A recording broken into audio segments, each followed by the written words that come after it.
Welcome students. Gyandoot 2.0 में आपका स्वागत है। इन ऑनलाइन कक्षाओं में आज हम 14 प्रिंसिपल्स ऑफ मैनेजमेंट की बात करेंगे और इसे हम दो पार्ट में देखेंगे, पार्ट वन और पार्ट टू। पहले हम आज पार्ट वन देखेंगे। 14 प्रिंसिपल्स ऑफ मैनेजमेंट है, हेनरी फ्योल ने दिए थे।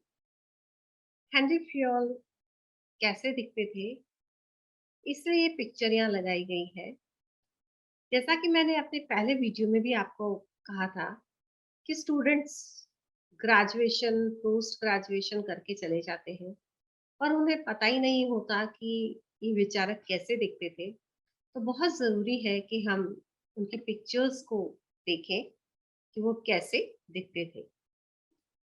लेकिन हेनरी फ्योल के बारे में हम थोड़ी सी चर्चा करेंगे यहाँ पे। उससे पहले हम ये जानें कि उनकी लाइफ हिस्ट्री की डिटेल्स क्या-क्या हैं। इनका पूरा नाम जूल्स हेनरी फ्योल है। आपका जन्म 1841 में हुआ और 1925 तक आप मैनेजमेंट की दुनिया में अपने नाम को रोशन किया। आपकी बर्थ प्लेस इस्तांबुल, तुर्की थी और आपकी एजुकेशन माइनिंग इंजीनियर के रूप में हुई। प्रोफेशन से आप इंजीनियर थे और जिस कंपनी में आपने काम किया उसका नाम था सीमेंट्री फॉर शेम्बो माइनिंग कंपनी।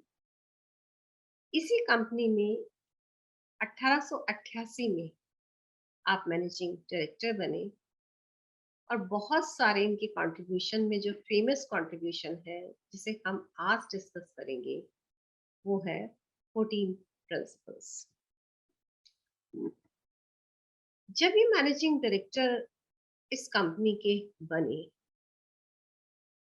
तो उस समय ये कंपनी दिवालियेपन की स्थिति में थी, अर्थात इसकी फाइनेंशियल पोजीशन बहुत अच्छी नहीं थी, परंतु इन्होंने अपने एफर्ट्स से इसे वित्तीय सफलता की एक नए सोपान पर पहुंचाया। उर्विक ने आपकी सफलता को कोट करते हुए कहा है, फ्योल ने जिस सफलता के साथ अपने दायित्वों को पूरा किया वह फ्रांस के औद्योगिक इतिहास में रोमांचकारी घटनाओं में से एक। और फ्योल ने स्वयं ने इस बात को कहा है कि अपनी सफलता का श्रेय वे उस सिस्टम ऑफ मैनेजमेंट को देते हैं जिसे उन्होंने इवॉल्व किया, धीरे धीरे इवॉल्व किया और उसको अप्लाई किया ऑर्गेनाइजेशन में। किसके साथ? ग्रेट केयर एंड इमेजिनेशन के साथ में। अपनी लीडरशिप में वह कंपनी जो कि दिवालियेपन की स्थिति में थी, उस कंपनी को इन्होंने फ्रांस का largest producer of iron and steel बनाया। ये क्लासिकल थिंकर है और इन्हें फादर ऑफ जनरल मैनेजमेंट भी कहा जाता है। जब हम टर्म यूज करते हैं क्लासिकल थिंकर, हिंदी में हम इन्हें पारंपरिक विचारक कहते हैं। ये वे विचारक हैं या इस कैटेगरी में, क्लासिकल थिंकर्स की कैटेगरी में, वो विचारक आते हैं जिन्होंने किसी भी ऑर्गेनाइजेशन में कुछ टेक्निक्स को अप्लाई किया और उन टेक्निक्स की एप्लीकेशन के माध्यम से इकोनॉमी, एफिशिएंसी एंड प्रोडक्टिविटी को हासिल किया। अपने सिद्धांतों के बारे में इन्होंने कहा कि कोई भी सिद्धांत जो डेवलप किए जाते हैं वो फंडामेंटल ट्रुथ्स होते हैं और वो हमारे थॉट्स को और हमारे एक्शंस को गाइड करते हैं और इन्हीं गाइडिंग प्रिंसिपल्स के माध्यम से मैनेजमेंट है वो डिसीजन लेने में और अपने एक्शंस को बेटर तरीके से परफॉर्म करने में सफलता प्राप्त करता है। और ये जो सिद्धांत इन्होंने डेवलप किए, ये उनके प्रैक्टिकल एक्सपीरियंसेस पे बेस्ड है और कुछ एक्सपेरिमेंटल स्टडीज पे। 1916 में इनकी पुस्तक आई जिसे जनरल एंड इंडस्ट्रियल मैनेजमेंट के नाम से जाना गया, और इनकी थ्योरी को फ्यूअलिज्म के नाम से जाना गया। जिस प्रकार से हम टेलर की थ्योरी को टेलरिज्म के नाम से जानते हैं, उसी प्रकार से फ्यूअल की थ्योरी को हम फ्यूअलिज्म के नाम से जानते हैं। अपनी इस पुस्तक में उन्होंने मैनेजमेंट के 5 बेसिक फंक्शंस बताए हैं, और साथ ही साथ मैनेजमेंट के 14 प्रिंसिपल्स बताए हैं जो कि किसी भी बिजनेस को चलाने के लिए आवश्यक है। और उन्होंने एडमिनिस्ट्रेटिव थ्योरी के बारे में कहा कि एडमिनिस्ट्रेटिव थ्योरी यूनिवर्सल है, यह सभी प्रकार के ऑर्गेनाइजेशंस में पाई जाती है। ऐसा उन्होंने इसलिए कहा कि जिस समय उन्होंने ये सिद्धांत दिए थे, उस समय प्राइवेट सेक्टर और पब्लिक सेक्टर के बीच में there was a line of distinction. At that time, there was a line of distinction between management as an activity confined to conducting industrial or commercial undertakings and public administration as the art of conducting governmental activities. इसी distinction के बारे में उन्होंने कहा कि ये जो management and public administration के बीच का जो डिस्टिंक्शन है, management means something related to the private sector and public administration means something related to the government, ये false है, ये misleading है। और उन्होंने कहा, उनको कोट करते हुए मैं यहाँ बता रही हूँ, the meaning which I have given to the word administration and which has generally been adopted broadens considerably the field of administrative sciences. It embraces not only public service but enterprises of every size and description of every form and every purpose. और उनका कहना था कि किसी भी प्रकार की undertaking में, चाहे उसकी नेचर किसी भी प्रकार की हो, उसका साइज किसी भी प्रकार का हो, हमें planning, organisation, command, coordination and control, इन सभी की जरूरत पड़ती है ताकि वो ऑर्गेनाइजेशन बहुत ही प्रॉपर तरीके से काम कर सके। और इन सब ऑर्गेनाइजेशन में जनरल प्रिंसिपल्स अप्लाई होते हैं। और अंत में उन्होंने कहा कि we are no longer confronted with several administrative sciences but with one that can be applied equally to the public and the private affairs, and that is the administrative science.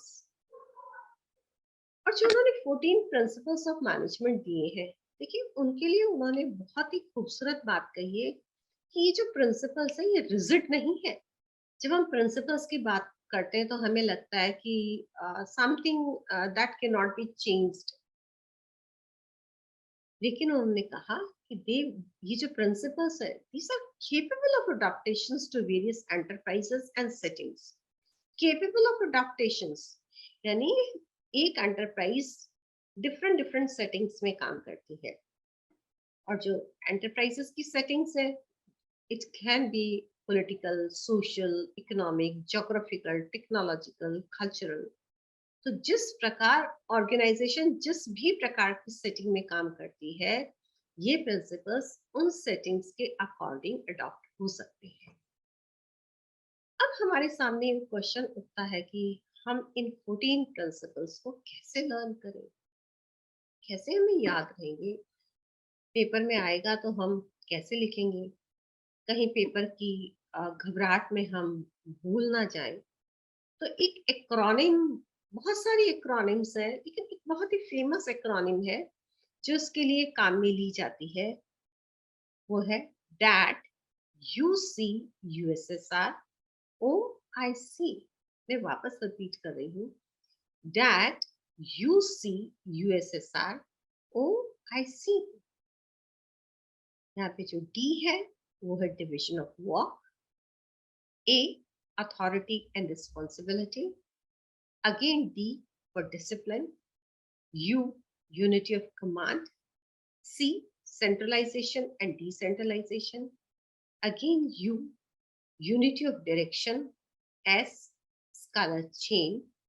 S, stability of tenure. R, remuneration. O, order. I, initiative. S, subordination of individual interest to general interest. E, equity.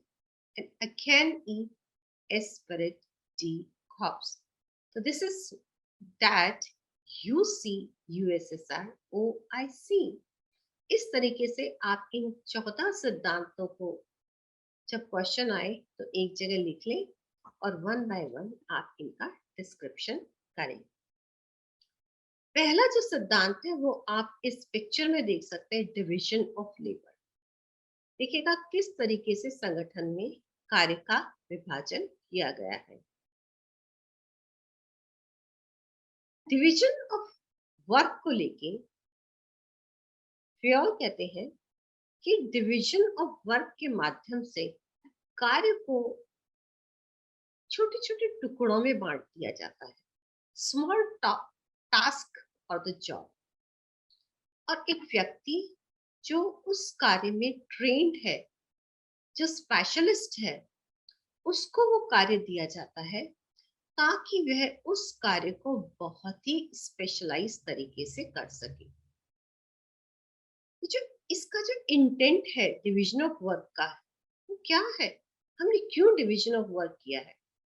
Division of work करने से हम same effort से we do better work and we produce more, यानी जो हमारा outcome होगा वो ज्यादा होगा और वो कैसा होगा? बेटर होगा। तो specialisation is the most effective way to utilise the human effort.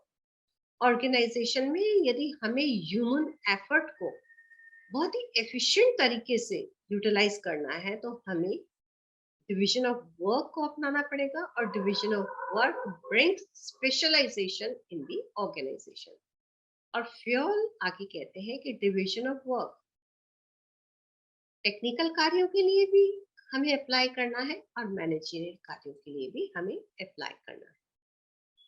दूसरा जो प्रिंसिपल है वो है authority and responsibility. Classical thinkers authority and responsibility की बात बहुत ही क्लासिकल तरीके से करते हैं। देखिएगा इस पिक्चर में एक तराजू में अथॉरिटी है और एक रिस्पॉन्सिबिलिटी है, और दोनों में बहुत ही ब्यूटीफुल बैलेंस बना हुआ है। क्योंकि एक क्लासिकल थिंकर है तो अथॉरिटी के बारे में कहते हैं, authority is the right to give order and power to exact obedience। अर्थात किसी भी ऑर्गेनाइजेशन में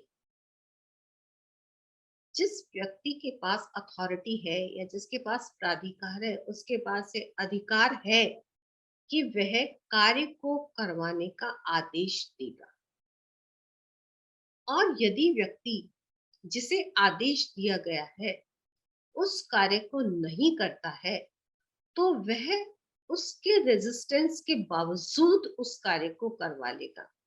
अर्थात अथॉरिटी गेट्स कन्वर्टेड और ट्रांसफॉर्म इनटू पावर। तो he says right to give order and power to exact obedience. Responsibility और authority हम जानते हैं दोनों साथ साथ चलती हैं।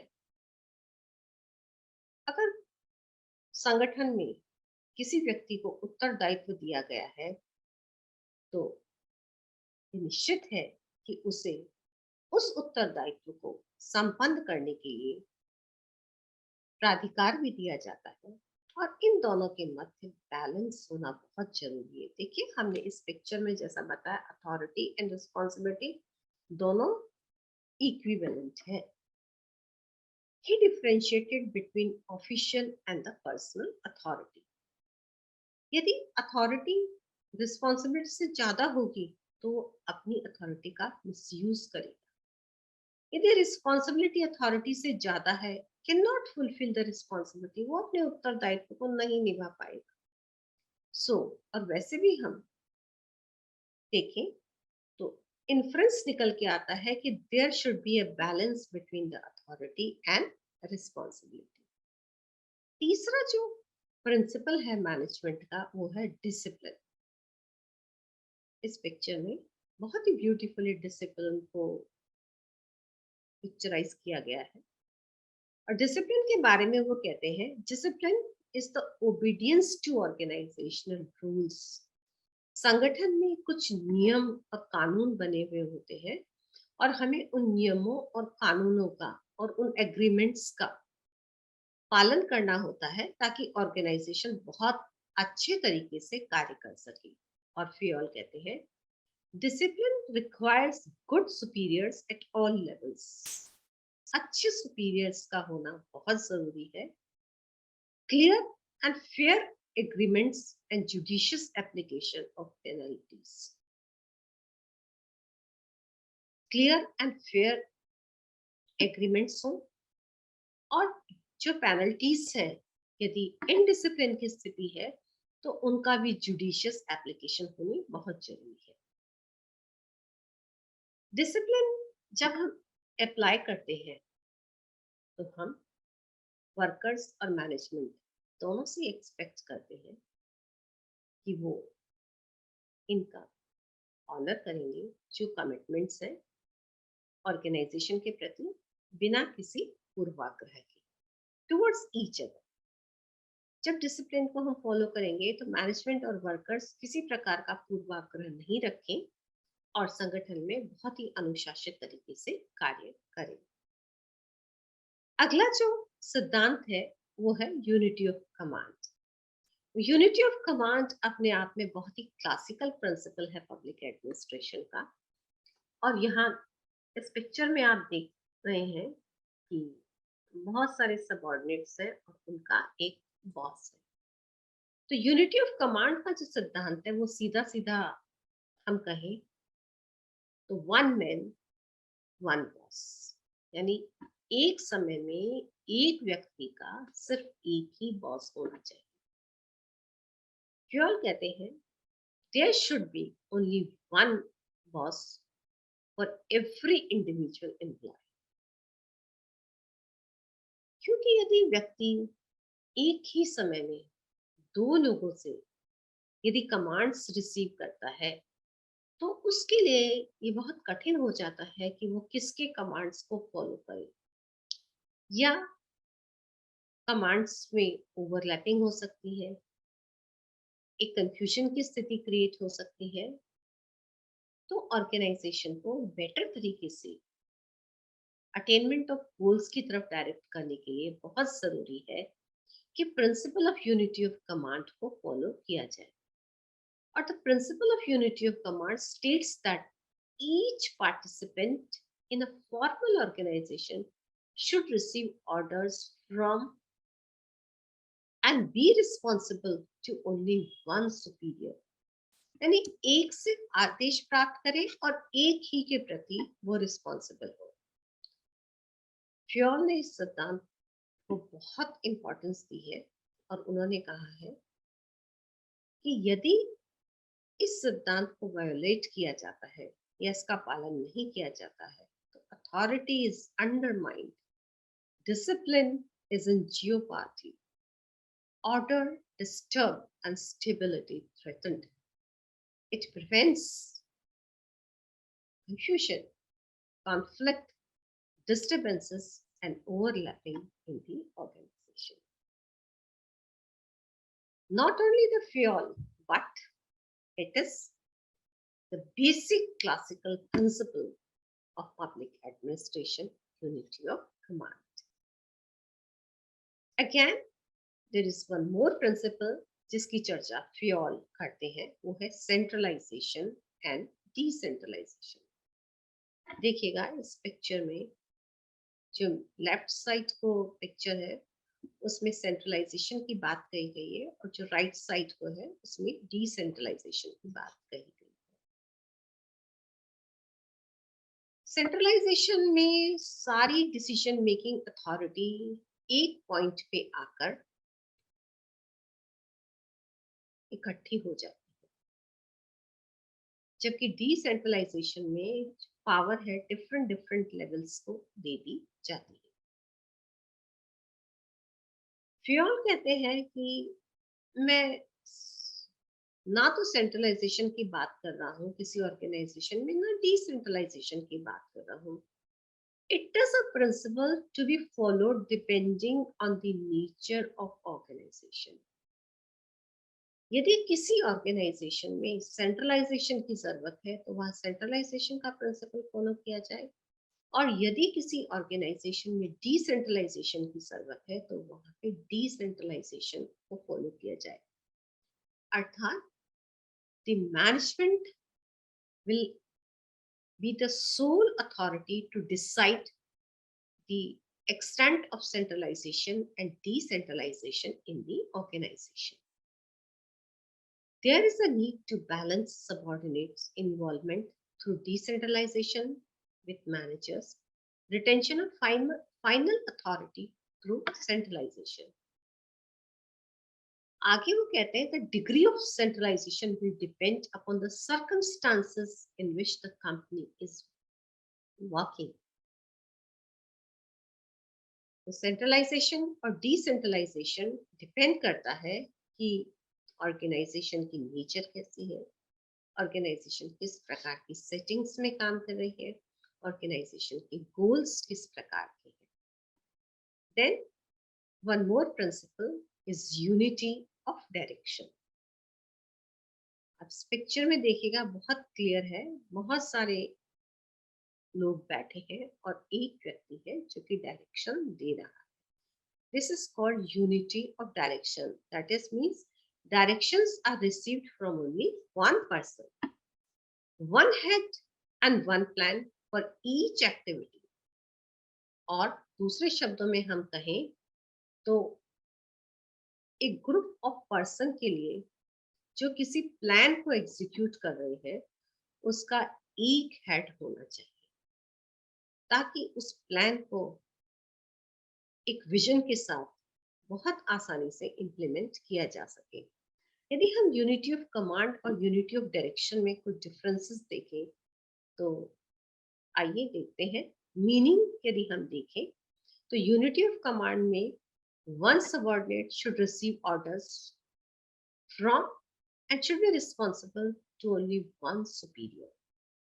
और यहाँ पे हमने कहा है वन सबऑर्डिनेट वन सुपीरियर। यहाँ हमने कहा each group of activities having same objectives, यानी एक ग्रुप की जिनकी एक्टिविटीज सेम है, जिनके ऑब्जेक्टिव सेम है, उनका हेड एक होना चाहिए। One head one plan. इसका एम क्या है यूनिटी ऑफ कमांड और यूनिटी ऑफ डायरेक्शन का?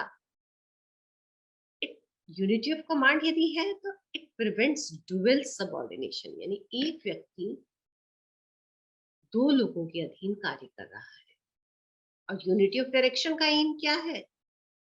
It prevents overlapping of activities.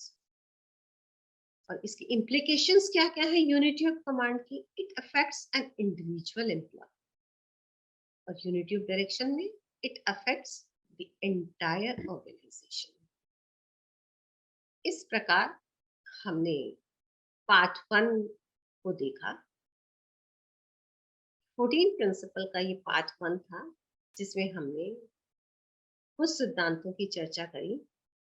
अगले वीडियो में हम पार्ट 2 पर चर्चा करेंगे। आप इसे ध्यान से देखिएगा। किसी भी कॉम्पिटिटिव एग्जाम के लिए, आपके यूनिवर्सिटी एग्जाम्स के लिए, और उससे भी इम्पोर्टेंट किसी भी ऑर्गेनाइजेशन में काम करने के लिए आपको एक बहुत अच्छा एग्जीक्यूटिव या मैनेजर बनाने के लिए इन सिद्धांतों की हमारे दैनिक जीवन में भी आवश्यकता पड़ती है। Thank you very much.